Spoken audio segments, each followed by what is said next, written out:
A federal immigration processing center opening in California City?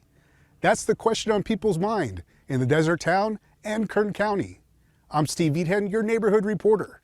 It is expected to be discussed at Tuesday's City Council meeting. Cal City Mayor Marquette Hawkins says he expects the town's prison will reopen as a federal immigration processing center. Private owner Core Civic confirmed by email that it's a viable solution, and they have begun some preliminary activation activities pursuant to a letter agreement with ICE. A contract has not been finalized. Hawkins says he's ready for people to talk about the issue at Tuesday's City Council meeting. I welcome all voices. I think it's important that all sides are heard, in this exchange. And, people are given, their every opportunity, to speak about these items. Rosa Lopez, a spokesperson for the ACLU, reached by phone, says ACLU representatives are planning to attend Tuesday's council meeting. She said they want to make people aware of the potential negative impact the Immigration Processing Center can have, and refer to the facility as what would be the state's largest immigration processing center. She adds that many in the community are not aware of this possible change. I reached out to ICE Media Communications, and they have yet to respond.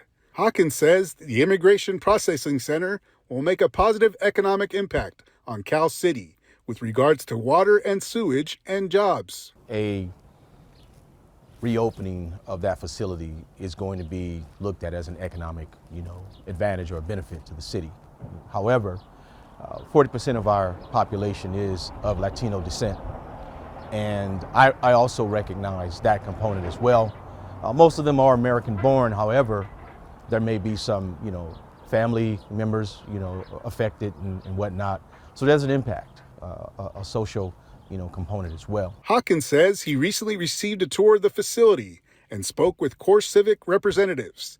He tells me he emphasized the city's desire to have some oversight of the facility. There are both, constitutional and statutory rights that people have, no matter what, their status is. So we have to understand that, and fairness is important, and due process is also important. So we had those conversations. Because the correctional facility is private property, I was asked to leave the premises. Tuesday's council meeting is scheduled to start at 5 p.m.